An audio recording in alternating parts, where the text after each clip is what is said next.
Bismillahirrahmanirrahim. Assalamualaikum warahmatullahi wabarakatuh. Alhamdulillah ala ihsanih wa syukru lahu ala taufiqi wa imtinanih. Asyhadu an la ilaha illallah ta'zima li sya'nih wa asyhadu anna Muhammadan abduhu wa rasuluh ad-da'i ila ridwanih wa salatu wassalamu ala alihi wa ashabihi wa ikhwanih. Ya ayyuhalladzina amanu taqullaha haqqa tuqatih wa la tamutunna illa wa antum muslimun. Amma ba'da. Alhamdulillah, puji syukur hanya milik Allah Subhanahu wa taala. Allah Subhanahu wa taala senantiasa mencurahkan nikmat kepada seluruh makhluknya, dan itu tidak pernah terhenti walaupun hanya sekejap mata. Salawat beriringkan salam kepada Nabi kita tercinta, Nabi Muhammad sallallahu alaihi wasallam. Dan alhamdulillah, di antara bentuk rasa syukur kepada Allah Subhanahu wa taala yaitu melakukan ketaatan kepada Allah. Di antaranya yang baru saja kita lakukan secara berjamaah yaitu salat fardu, salat maghrib berjamaah. Ini salah satu bentuk rasa syukur kita kepada Allah Subhanahu wa taala. Bayangkan, Allah Subhanahu wa taala memberikan nikmat, terkadang kita tidak memintanya. Di antaranya apa? Yang senantiasa kita hirup setiap saat, udara. Apakah ada di antara kita, bapak-bapak, ibu-ibu, yang meminta dalam doanya agar diberikan udara, oksigen? Tidak ada. Kecuali kalau sudah dirawat ya, butuh oksigen, tabung oksigen. Tidak pernah kita minta dalam doa. Makan, minum, Allah tetap berikan. Bahkan hatta terhadap orang kafir pun, untuk kelangsungan hidup Allah berikan. Itulah kasih sayang Allah Subhanahu wa taala. Seluruh makhluk di langit dan di bumi itu semuanya Allah yang memberikan nikmat untuk kelangsungan hidup di dunia ini. Dan ibadah solat yang tadi kita lakukan, sebagaimana kita sebutkan tadi, itu bentuk syukur. Perhatikan setelah takbiratul ihram yang jahar ya, yang terdengar. Setelah itu, sebagaimana tadi kita alhamdulillah telah melakukan bersama-sama, itu alhamdulillahirabbil alamin. Surah Al-Fatihah, Ar-Rahmanir Rahim. Alhamdu, kalau diperhatikan bagaimana ulama tafsir seperti di dalam tafsir Ibnu Katsir, kenapa tidak asyukru? Kenapa alhamdu? Ini khusus bagi Allah. Puja-pujian yang khusus bagi Allah, dan itu tidak ada tandingannya. Kenapa tidak asyukru lillahi rabbil alamin, tetapi alhamdu? Itu pujian yang sempurna. Alhamdulillahi rabbil alamin. Alamin telah kita pelajari di sini, selain daripada Allah, makhluk itu alam, jamaknya alamin. Dan kita termasuk dari bagian alam. Alam manusia, alam hewan, alam jin, dan seterusnya. Dan seluruhnya itu Allah Rabbnya. Allah yang menciptakan, mengatur, memberi rezekinya, dan seterusnya. Jadi segala puji bagi Allah Rabbul Alamin. Setelah itu di ibadah salat kita tadi, salat berjamaah tadi, setelah Al-Fatihah, di mana kita temukan lafaz pujian kepada Allah Subhanahu wa taala? Di bangkit dari ruku'. Apa kata imam? Sami'allahu liman hamidah. Di Allah mendengar orang yang memujinya. Pujian yang mana? Pujian tadi di awal dalam surah Al-Fatihah. Alhamdulillah, Allah mendengarnya. Lalu kata makmum, Rabbana lakal hamd, atau Rabbana walakal hamd. Nah, ini memuji Allah Subhanahu wa taala. Setelah selesai salat, masih memuji Allah Subhanahu wa taala. Rasa syukur kepada Allah Subhanahu wa taala. Astagfirullah, astagfirullah, astagfirullah. Nanti ada di la ilaha illallah wahdahu la syarikalah lahul mulku wa lahul hamd. Jadi bagi Allah kerajaan, dan bagi Allah segala pujian. Setelah itu dizikir kita, subhanallah 33 kali, alhamdulillah 33 kali, Allahu akbar 33. Memuji Allah Subhanahu wa taala. Jadi aneh ya orang yang banyak nikmat yang didapati darinya, tetapi tidak bersyukur kepada Allah dalam bentuk ibadah solat yang dilakukan tadi. Jadi tanpa kita sadari bahwasanya ketika kita beribadah kepada Allah, melakukan ketaatan kepada Allah, itu adalah bentuk syukur kepada Allah Subhanahu. Dan bentuk syukur yang paling sempurna apa yang telah dicontohkan oleh Nabi sallallahu alaihi wasallam, dengan ibadah, dengan ketaatan. Banyak riwayat, kalau kita perhatikan di salat malam, itu riwayat dari Ummul Mukminin Aisyah radhiyallahu anha, kemudian Abu Abdillah Huzaifah ibn al-Yaman yang membaca surah Al-Baqarah, kemudian lompat surat An-Nisa, kemudian surah Ali Imran. Jadi dilompati. Al-Baqarah 286 ayat, kemudian An-Nisa 176 ayat. Setelah itu Ali Imran 200 ayat. Berapa? 600 berapa? Anak kalkulator. Lebih kurang 672 ya, 672 ayat. Itu satu rakaat. Rukuknya itu tawilan, kama sebagaimana berdirinya. Kemudian sujudnya seperti itu. Riwayat Abdullah bin Mas'ud radhiyallahu anhu, ketika Nabi panjang membacanya, hampir aku berbuat jahat. Jadi hammamtu, aku berkeinginan berbuat jahat, hampir saja. Lalu ditanyakan oleh orang-orang yang mendengar meriwayatkan hadis itu, apa maksud dari berbuat jahat tersebut? Kata Abdullah bin Mas'ud, hampir-hampir saja aku meninggalkan Rasulullah. Biarlah Rasulullah, aku duduk-duduk dulu. Capek, panjang sekali. Begitu juga dengan Ibnu Abbas radhiyallahu anhuma yang menyaksikan salat malam Nabi SAW, sehingga ada hukumnya orang yang salat berjamaah 2 rakaat, yang mana Ibnu Abbas yang waktu itu masih kecil, itu di bagian kiri Nabi SAW. Lalu Nabi memindahkannya ke sebelah kanannya. Maka keluarlah hukum fikihnya, kalau salat berjamaah 2 rakaat itu sejajar antara makmum dan imam, dan makmumnya sebelah kanan, bukan di belakang sendirian. Ini kembali kita ke riwayat Ummul Mukminin Aisyah radhiyallahu anha. Apa kata Ummul Mukminin, menyaksikan sampai bengkak tumit Nabi SAW. Bahkan Ummul Mukminin menanyakan, bukankah engkau seorang utusan Allah? Bukankah dosa engkau ya Rasulullah diampuni yang lalu dan yang akan datang? Dan menyebutkan apa yang didapatkan oleh Rasulullah SAW. Apa jawaban Nabi SAW? Afala akuna abadan syakura. Bukankah selayaknya bagiku menjadi hamba yang bersyukur? Jadi kalau kita berbuat taat kepada Allah, itu bukti kita bersyukur kepada Allah Azza wa Jal. Dan di antara bentuk syukur juga kita mempelajari agama Allah Subhanahu wa taala, duduk di halaqah-halaqah ilmiah, mempelajari firman Allah Subhanahu wa taala dan hadis Nabi SAW. Dan kita ingin mendapatkan apa yang dijanjikan oleh Nabi SAW, menjadi orang yang terbaik. Menjadi orang terbaik. Hadis dari Utsman bin Affan radhiyallahu anhu, khairukum man ta'allama Qur'ana wa 'allama. Sebaik-baik kamu adalah mempelajari Al-Qur'an dan mengajarkannya. Ustaz, kita kan belajar matan nusul salasah. Bukankah di sini kita lewati firman Allah Subhanahu wa taala? Pelajaran kita sebelumnya yaitu mempelajari kandungan tafsir yang kita ambil, nukilkan dari tafsir Ibnu Katsir di dalam surah Al-Muddatsir ayat 1 sampai 7. Ya ayyuhal muddatsir qum fa'anzir wa rabbaka fakabbir wa thiyabaka fatahhir warju fahjur wa la tamnun tastakthir wa li rabbika fasbir. Yang kita pelajari kandungannya, menukilkan pendapat mufassirin di dalam tafsir Al-Qur'anul Azim yang kita kenal dengan tafsir Ibnu Katsir.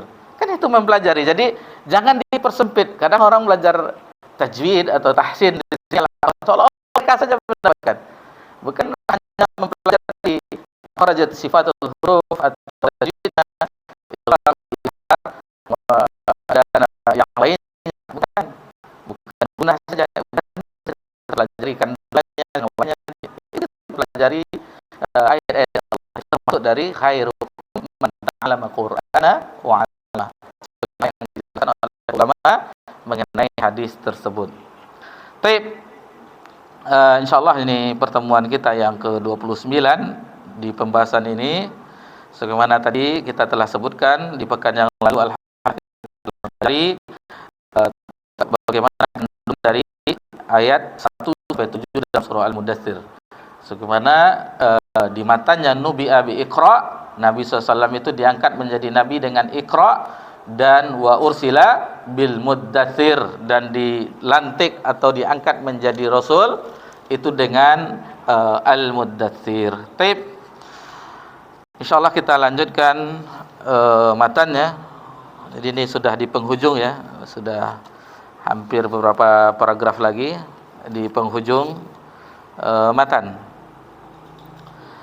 Muallif rahimahullah taala menyebutkan akhadha ala hadza 10 sinina yad'u ila tauhid. Jadi setelah nubuwah Nabi SAW diangkat menjadi nabi dan rasul, itu 10 tahun Nabi mendakwahkan tauhid. Belum ada perintah yang lainnya. Jadi mentauhidkan itu, makanya ayat yang pertama, surah yang pertama turun itu di Mekah, Makkiyah, itu yang pendek-pendek. Rata-rata tuh di juz amma itu semuanya di Mekah. Tentang mengesahkan Allah Subhanahu wa taala, tentang pokok-pokok keimanan. Belum ada hukum-hukum muamalah di situ, belum. Itu di periode setelah hijrah di Madinah. Apakah hanya 10 tahun saja Nabi mendakwahkan tauhid? Tidak, sampai akhir hayat Nabi SAW.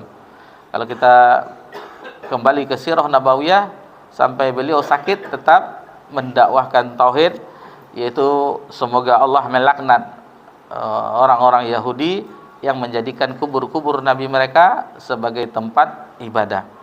Jadi Nabi tidak mau kuburnya untuk dijadikan tempat ibadah. Lalu kata muallif rahimahullah taala, wa ba'dal asyri urija bihi ilas sama. Dan 3 tahun berikutnya setelah 10 tahun itu, wa ba'dal asri, setelah 10 tahun urija bihi ilas sama. Jadi di tahun yang ke-10 nubuwah, Nabi itu diangkat, urija, dimi'rajkan ilas sama, ke langit. Ini kalau belajar Aina Allah, ini salah satu dalilnya, peristiwa Isra dan Mi'raj. Jadi bukan ila kemana-mana, bukan kemana-mana ya, fi ilas sama, ke langit. Wa furidat alaihi salatul khams, dan difardukan atasnya solat 5 waktu. Wa shalla fi Makkah 3 sinin, dan solat itu dilakukan di Mekah selama 3 tahun. Wa ba'daha umira bil hijrah ilal Madinah, dan setelah itu, setelah 13 tahun Nabi SAW, jadi 3 tahun melakukan ibadah solat yang diwajibkan di Mekah, baru setelah itu diperintahkan atau diizinkan hijrah ke Madinah.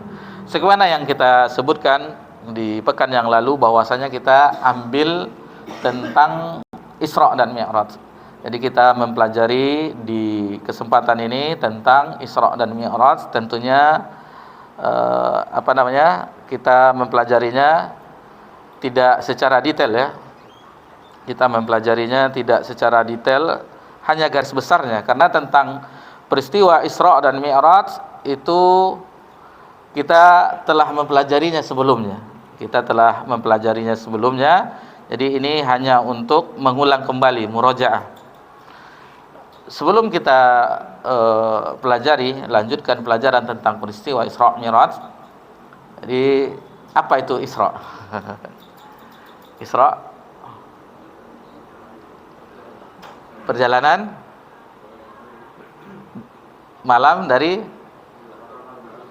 Mekah ke Baitul Maqdis. Kemudian kalau Mi'raj dari mana? Dari Baitul Maqdis atau Masjidil Aqsa ya. Ya lebih kurang itulah. Jadi perjalanan malam ya, namanya Isra, perjalanan malam, dan dimi'rajkan, diangkat dari Masjidil Aqsa ke langit. Jadi ini terjadi di Amun Hazan, di tahun kesedihan, yang mana di tahun itu Nabi SAW mendapati cobaan yang luar biasa. 2 orang yang istimewa, yaitu paman beliau Abu Thalib Kemudian istri beliau tercinta Ummul Mukminin Khadijah binti Khuwailid radhiyallahu anha itu meninggal di tahun itu. Ini yang mendukung sepenuhnya dakwah Nabi SAW. Jadi di tahun kesedihan. Itu makanya ulama ini menyebutkan apa namanya kalau bahasa kita untuk memberi hiburan itu kalau healing. Rihlah kalau anak sekolah kan, pondok rihlah. Jadi dihibur, diangkat, melakukan perjalanan, kemudian diangkat ke langit, hiburan sebagai hiburan.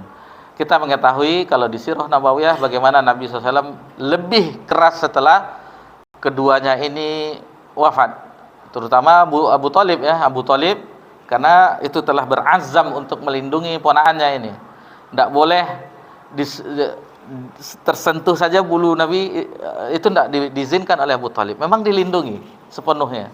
Jadi karena figur seorang Abu Thalib, tidak berani kafir Quraisy untuk berbuat semena-mena terhadap Nabi sallallahu alaihi wasallam. Namun ketika Abu Thalib ini sudah mulai terjadi kontak fisik. Bahkan di antara mereka orang kafir Quraisy berani mengambil tanah pasir lalu ditaburkan ke kepala Nabi sallallahu alaihi wasallam. Sudah mulai kontak fisik. Sehingga ketika sampai di rumah salah seorang putri Nabi SAW membersihkan sambil menangis, wahai bapak, wahai, dipanggilnya, tapi tidak disebutkan apakah itu Zainab, apakah itu Ruqayyah, apakah itu Ummu Qasim, apa itu Fatimah. Yang jelas putri beliau membersihkan apa yang telah diperbuat kaummu terhadapmu ya, apa yang telah diperbuat kaum engkau terhadap engkau ya bapak, sambil membersihkan debu-debu tadi. Ini sudah mulai, dan ini lebih ekstrim lagi, sudah diejek dan ini segala macamnya, sehingga Nabi SAW ini tidak bisa lagi dakwah di Mekah, sehingga berinisiatif Nabi SAW untuk berdakwah di luar Mekah, yaitu yang terdekat dari situ Taif, yang ditemani oleh Zaid bin Harithah. Sebagaimana kita ketahui, juga ditolak ya secara ringkasnya, dan bahkan Nabi dikejar-kejar, diolok-olok sampai berdarah Nabi sallallahu alaihi wasallam. Taib. Mengenai peristiwa Isra dan Mi'raj itu disebutkan di dalam ayat, ada dua tempat di dalam Al-Quran, dalam surah Al-Isra ayat pertama, kemudian dalam surah An-Najm ayat 13 sampai 18. Allah Subhanahu wa taala berfirman, a'udzubillahi minasyaitonir rajim, subhanalladzi asra bi 'abdihi lailan minal masjidil haram ilal masjidil aqsa. Jadi maha suci Allah yang telah memperjalankan hambanya Nabi Muhammad sallallahu alaihi wasallam pada malam hari dari Masjidil Haram ke Masjidil Aqsa, alladzi barakna haulahu linuriyanahu min ayatina, yang mana Masjidil Aqsa yang telah diberkahi, itu diberkahi sekelilingnya agar kami perlihatkan kepadanya sebagian tanda-tanda kebesaran kami. Jadi Baitul Maqdis itu lebih kurang 14 hektar lebih kurang. 14 hektar yang kita lihat di seperti benteng itu, bagi yang pernah, itu ada beberapa masjid itu. Ada kubah yang emas itu, kemudian Aqsa Qadim, Aqsal Jadid, masjid apa satu lagi, yang satunya lagi, kemudian Masjid Bilal. Jadi berapa ada masjid di situ. Tetapi untuk salat 5 waktu dan seterusnya itu yang Aqsal Jadid, bukan yang kubah emas itu ya.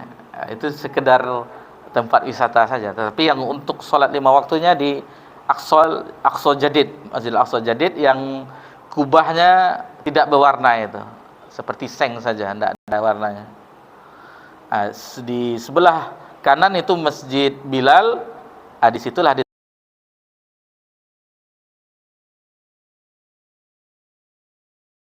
salat di Masjid Al-Aqsa. Dan kerinduan orang-orang Saudi, mereka ingin salat di Masjid Al-Aqsa. Tetapi apabila dengan Israel, mereka tidak bisa sampai sekarang untuk bisa memasukinya karena hubungan bilateral ya. Dan ini yang alhamdulillah di tahun 2200 2018 itu ada seorang pembimbing kita itu menyebutkan akan pergi ke Aqsa. Orang temannya orang penduduk Madinah bercucuran air matanya. Karena mungkin susah ya untuk orang-orang warga Saudi untuk ke Aqsa. Nah, jadi alhamdulillah bagi yang sudah pernah, pujilah Allah, berarti sudah ketiga tempat ibadah pernah beribadah di situ. Karena la asyaddu rihal, tidak boleh melakukan perjalanan dalam rangka ibadah kecuali di salah satu masjid, kecuali ketiga masjid itu. Taib.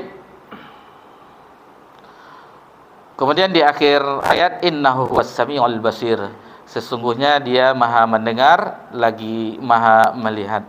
Kemudian di dalam surah An-Najm, walaqad ra'ahu nazlatan ukhra, dan sungguh dia, maksudnya Muhammad itu telah melihat di rupa asli, maksudnya rupa asli Jibril pada waktu yang lain.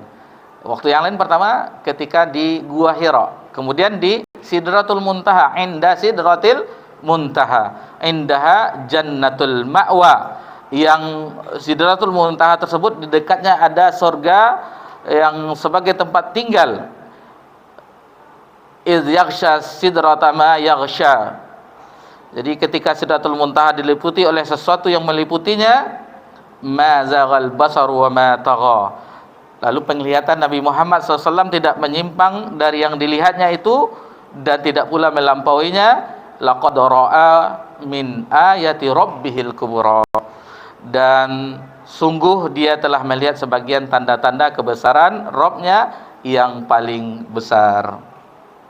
Adapun di dalam hadis ini, di dalam Sahih Bukhari itu terdapat 20 riwayat tentang peristiwa Isra dan Mi'raj. Kemudian itu diriwayatkan oleh 6 sahabat radhiyallahu anhum. Kemudian Imam Muslim itu di dalam Sahihnya, Sahih Muslim, ada 18 riwayat tentang peristiwa Isra dan Mi'raj. Dan rata-rata hadisnya panjang-panjang. Jadi kita tidak bacakan secara seluruhnya, tetapi kita hanya bawakan secara makna. Kemudian kejadian yang istimewa juga, ini termasuk mukjizat Nabi SAW. Peristiwa Isra dan Mi'raj itu termasuk di antara mukjizat Nabi SAW.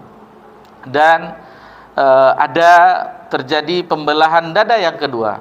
Yang pertama ketika Nabi masih kecil, ketika Nabi disusui oleh Halimatus Sa'diyah di kaum Sa'diyah, itu Nabi masih kanak-kanak, dibelah dada Nabi SAW, dibelah dada Nabi sallallahu alaihi wasallam. Dan di kali kedua ini ketika peristiwa Isra dan Mi'raj, dibelah dada Nabi sallallahu alaihi wasallam, kemudian dibersihkan dengan air Zam-Zam, dengan air Zam-Zam. Jadi semua hasad, semua yang buruk-buruk itu dibersihkan, maka tinggallah kebaikan, hikmah di dalam hati Nabi sallallahu alaihi wasallam. Adapun peristiwa Isra, hadis dari Anas bin Malik Abu Hamzah, semoga Allah meridhoinya, Rasulullah SAW bersabda, utitu bil buraq. Kata Nabi, aku diberi buraq, wa huwa dabbatu abyad. Jadi buraq itu seekor hewan putih, tawilun fawqal himar wa dunal baghl. Jadi dia itu lebih besar dari himar dan lebih kecil dari keledai. Jadi himar itu peranakan dari kuda dan keledai. Himar namanya, kawin silang. Bada'u hafirahu inda muntaha torfi. Aku mengendarainya, kata Nabi sallallahu alaihi wasallam, itu farukibatu hatta ataitu Baitul Maqdis, sampai ke Baitul Maqdis. Lalu Nabi bersabda, farabattuhu bil halqah allati yarbitu bil anbiya. Ini kejadian ketika Nabi memasukinya. Jadi ditambatkan di mana Nabi menambatkan tadi ya, sebagaimana kita sebutkan, ketika Nabi masuk ke Baitul Maqdis, beliau solat 2 rakaat. Beliau solat 2 rakaat. Setelah itu bahkan di riwayat yang lain Nabi SAW menjadi imam para nabi. Nah, ini bagaimananya itu kita wajib mengimani karena Nabi yang mengabarkan. Apakah semuanya dibangkitkan kembali para nabi dan rasul itu, dan Nabi yang memimpin, yang menjadi imamnya. Karena Nabi adalah Sayyidul Mursalin, pemimpin para nabi. Jadi Nabi SAW setelah keluar melakukan sholat 2 rakaat, itu malaikat Jibril menghampirinya, lalu diberikan tawaran khamar, ada wadah khamar dan ada wadah susu. Jadi wa inna'in min laban, kemudian wal khamar wa inna min laban fa akhrajul laban faqala Jibril. Jadi Nabi ketika itu memilih bejana yang berisi susu dan meminumnya. Faqala Jibril, maka Jibril berkata kepadanya, akhtartal fitrah thumma araja bina ilas sama. Engkau telah memilih sesuai dengan fitrah, lalu setelah itu membawa ke langit. Kemudian ketika Nabi melakukan perjalanan dari Baitul Maqdis atau Masjidil Aqsa ke langit sampai ke Sidratul Muntaha, itu namanya Mi'raj, yang sebagaimana tadi di awal telah disinggung. Jadi di setiap langit itu ada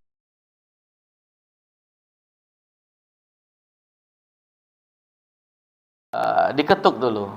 Setelah Jibril mengucapkan salam, lalu dikatakan siapa yang bersamamu, disebutkan Muhammad. Apakah dia telah diutus? Sudah. Jadi bukan sembarangan mendapatkan izin. Ada izinnya, baru bisa.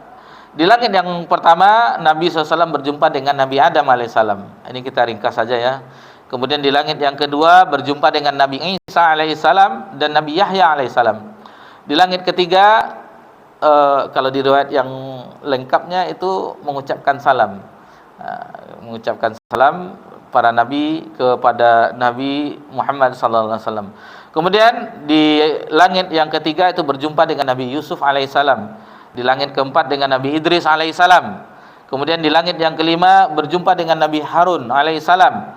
Di langit keenam dengan Nabi Musa alaihissalam, dan di langit ketujuh berjumpa dengan Nabi Ibrahim alaihissalam yang ketika itu sedang bersandar di Baitul Ma'mur. Baitul Ma'mur adalah tempat ibadahnya penduduk langit, itu para malaikat. Dan itu sangat banyak ya, malaikat itu jumlahnya sangat banyak. Disebutkan oleh Nabi SAW, itu malaikat itu masuk ke Baitul Ma'mur 70.000 banyaknya. Dan ketika keluar itu tidak kembali sampai hari kiamat. 70.000 keluar, 70.000 keluar, kembali sampai hari kiamat. Kemudian Rasulullah SAW melanjutkan perjalanan sampai ke langit yang tertinggi Sidratul Muntaha. Di sinilah Allah Azza wa Jalla, di sinilah Nabi SAW diwajibkan oleh Allah Azza wa Jalla untuk melakukan solat berapa? 50 kali sehari semalam. Jadi kalau waktu kita berapa? 24 jam ya. 24 dibagi 2 saja berapa tuh? Nggak cukup ya. Setiap saat orang azan jadinya. Namun ketika Nabi SAW telah diwajibkan, ini khilaf ya, kalau di Sahih Muslim berbeda para sahabat, dari generasi sahabat, apakah Nabi melihat Allah apa tidak. Pendapat yang kuat sebagaimana dijelaskan oleh sebagian ulama, ini sahabat yang mengatakan. Ada yang mengatakan Nabi melihat Allah, tetapi ada yang mengatakan tidak. Karena ketika di dunia tidak ada yang sanggup melihat Allah Subhanahu wa taala. Sebagaimana Nabi Musa ingin melihat Allah, pingsan Nabi Musa. Lan tarani, engkau tidak akan sanggup melihatku. Cuman yang dilihat kalau di riwayat itu nur ala nur, ada tabir cahaya. Ini yang dikuatkan sebagian ulama, meskipun ini ada perbedaan khilaf di antara mereka. Lalu Nabi turun berjumpa di langit yang keenam dengan Nabi Musa. Apa yang telah diwajibkan oleh Rabbmu. Lalu Nabi mengatakan tentang dipadukannya 50 waktu ya, 50 kali sehari semalam ibadah salat. Lalu dikatakan oleh Nabi Musa alaihissalam, sesungguhnya umat yang sebelummu yang kuat, yang lebih besar fisiknya daripada umatmu itu tidak sanggup Lalu akhirnya Nabi SAW atas saran Nabi Musa alaihissalam berbalik, minta diskon, minta dikurangkan tentang berapa waktunya sholat 5. Akhirnya yang terakhir ya, kita ringkas saja, itu terjadi 5 waktu. Itu pun disarankan juga oleh Nabi Musa agar kembali kepada Allah, agar dikurangkan. Kata Nabi, sudah malu, Nabi sudah 5 itu dah tak mungkin lagi kan, sudah itu. Tetapi walaupun 5 kali 5 waktu, tetapi tetap mendapat ganjaran 50, karena satu kebaikan itu diberi ganjaran berapa? Asyra, 10 kali lipatnya. Baik. Kemudian perjalanan kembali dari peristiwa Mi'raj itu, Nabi sallallahu alaihi wasallam telah berada sebelum subuh. Jadi cepat ya, kendaraannya Burak, kemudian bersama Jibril kalau perjalanannya itu sangatlah lama, itu beribu berapa, satu hari berapa, 1000 tahun ya, di hitungan langit atau hitungan akhirat. Lalu bagaimana perlakuan orang kafir Quraisy terhadap peristiwa tersebut? Ini ketika Nabi SAW setelah di siang harinya, Nabi SAW dihampiri oleh Abu Jahal. Lalu Nabi, ya biasa orang yang saling mengenal, lalu dikatakan, apa gerangan yang terjadi padamu? Jadi Nabi memikirkan bagaimana cara menceritakan hal ini. Lalu diceritakan oleh Nabi SAW begini-gini. Ini kesempatan nih, kata Abu Jahal. Maukah engkau menceritakannya apabila aku kumpulkan penduduk Mekah ini? Mau, kata Nabi SAW. Maka Abu Jahal itu mengumpulkan penduduk Mekah. Jadi sebagian mereka yang mendengar seruan tersebut lalu berkumpul. Kata Abu Jahal, ini ada berita nih, ada berita baru yang akan disampaikan oleh Muhammad. Mari sama-sama didengarkan. Setelah itu Nabi diberikan bicara, Nabi menceritakan tentang apa yang dialaminya. Ini macam-macam ya.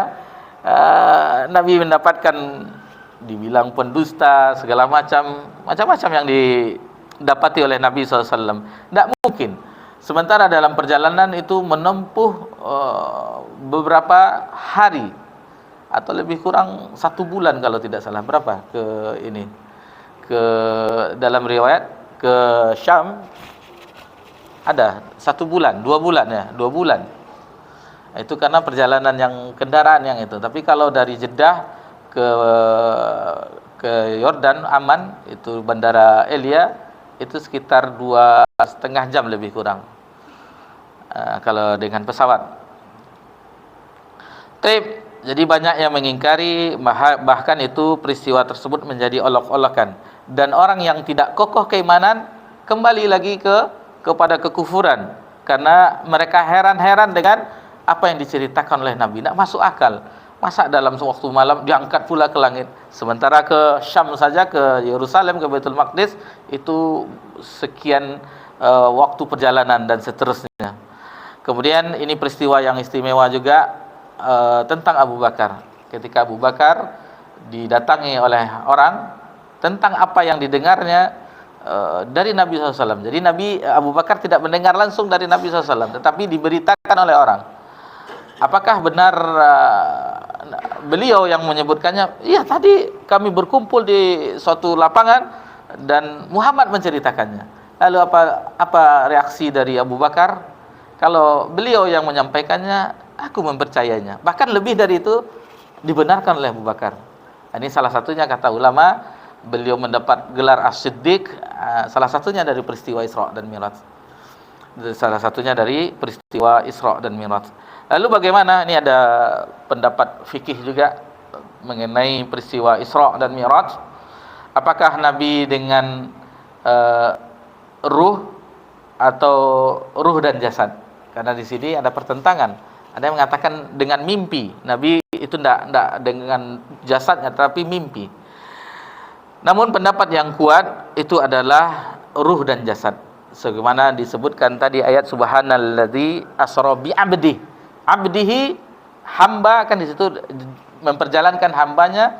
Kata-kata hamba itu gabungan dari ruh dan jasad. Ruh dan jasad. Jadi seorang hamba adalah gabungan dari, kalau tidak ada ruhnya berarti bukan jasad tapi mayat. Nah, kalau ada gabungan antara ruh dan jasad, seperti seorang hamba. Ada beberapa pelajaran dari peristiwa Isra Mi'raj yang bisa diambil, bahwasanya pendapat tentang Isra dan Mi'raj itu ditetapkan di dalam Al-Qur'an tadi 2 ayat dalam surah Al-Isra dan surah An-Najm ya. Kemudian banyak riwayat yang menjelaskan tentang kejadian ini di hadis-hadis Nabi SAW, dan ini adalah salah satu mukjizat Nabi Muhammad SAW. Kemudian yang kedua, peristiwa ini terjadi setelah Nabi SAW ditinggal oleh orang yang dicintainya, 2 orang yang dicintainya, yaitu Abu Thalib dan istri beliau Khadijah binti Khuwailid radhiyallahu anha. Jadi tahun kesedihan ya, Amun Hazan. Jadi Nabi SAW, salah satu kata ulama, ini hiburan, dihibur Nabi SAW dengan peristiwa Isra dan Mi'raj. Kemudian penyebutan di sini minal Masjidil Haram ilal Masjidil Aqsa. Dari sini kata ulama itu keutamaan, disebutkan dahulu Masjidil Haram, keutamaan Masjidil Haram dibandingkan Masjidil Aqsa. Karena kalau di hadis disebutkan salat di Masjidil Haram itu kelipatannya berapa? 100.000 kali pahalanya ya. Kemudian di Masjid Nabawi itu 1000 kali, adapun di Masjidil Aqsa, Baitul Maqdis itu 500. Ada sebagian riwayat mengatakan 250. Kemudian pelajaran berikutnya tentang apa yang dipilih oleh Nabi sallallahu alaihi wasallam antara khamar dan susu. Nabi memilih yang baik ya. Nabi memilih susu. Seandainya Nabi memilih khamar, kata riwayat yang menjelaskan, itu umatnya akan kacau balau. Tetapi Nabi memilih fitrah, sesuai dengan fitrah. Kemudian selanjutnya, bahwasanya Nabi SAW itu membawa risalah yang terakhir ya, itu disetujui oleh para nabi dan rasul semuanya yang telah dijumpai oleh Nabi SAW, baik itu ketika Nabi mengimami mereka salat di Baitul Maqdis, dan ketika menjumpai mereka di langit. Pertama berjumpa dengan Nabi Adam, yang kedua dengan Nabi Isa dan Nabi Harun, Nabi Yusuf, kemudian seterusnya yang keenam Nabi Musa alaihissalam dan Nabi Ibrahim alaihissalam.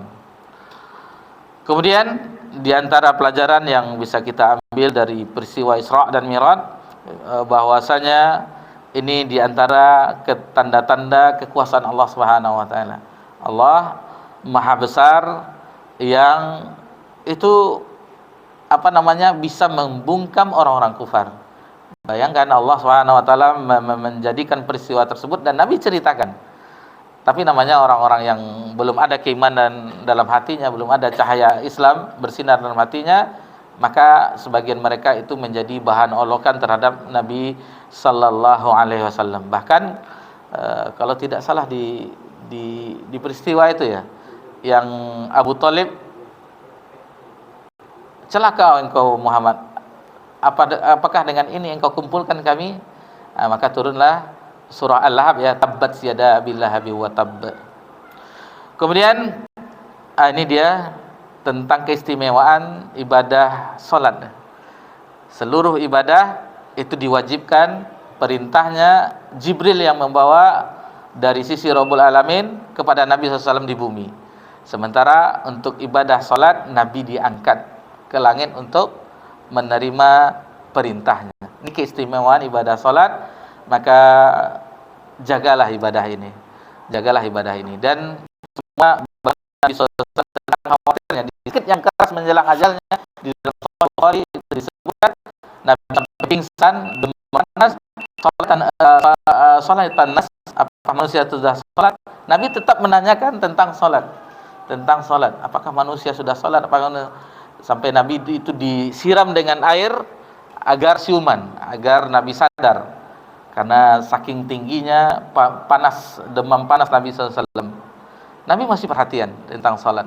Dan bagaimana Nabi ketika Nabi melihat para sahabat bersaf-saf yang diimami oleh Abu Bakar As-Siddiq. Nabi melihat dari jendelanya sambil melihat, sebagian sahabat sampai terfitnah melihat wajah Nabi SAW yang sudah nampak bercahaya, sampai terfitnah. Maksudnya melihat ke arah rumah Nabi SAW.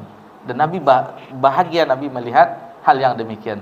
Tentunya kita agar mendapatkan kebahagiaan Nabi sallallahu alaihi wasallam, maksudnya Nabi senang dengan hal yang demikian, yaitu dengan menjaga salat jamaah kita.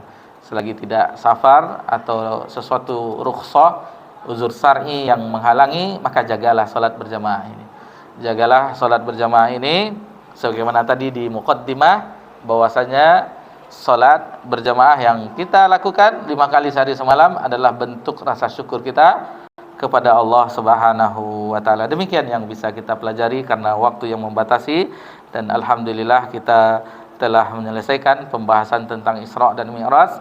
Adapun yang selanjutnya insyaallah di pekan yang akan datang tentang hijrah.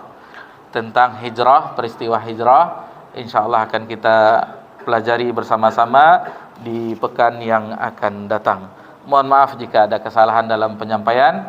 Wa sallallahu alaihi wasallam wa baraka an'ama ala nabiyyina Muhammad sallallahu alaihi wasallam wa ala alihi washabbihi ajma'in walhamdulillahi rabbil alamin.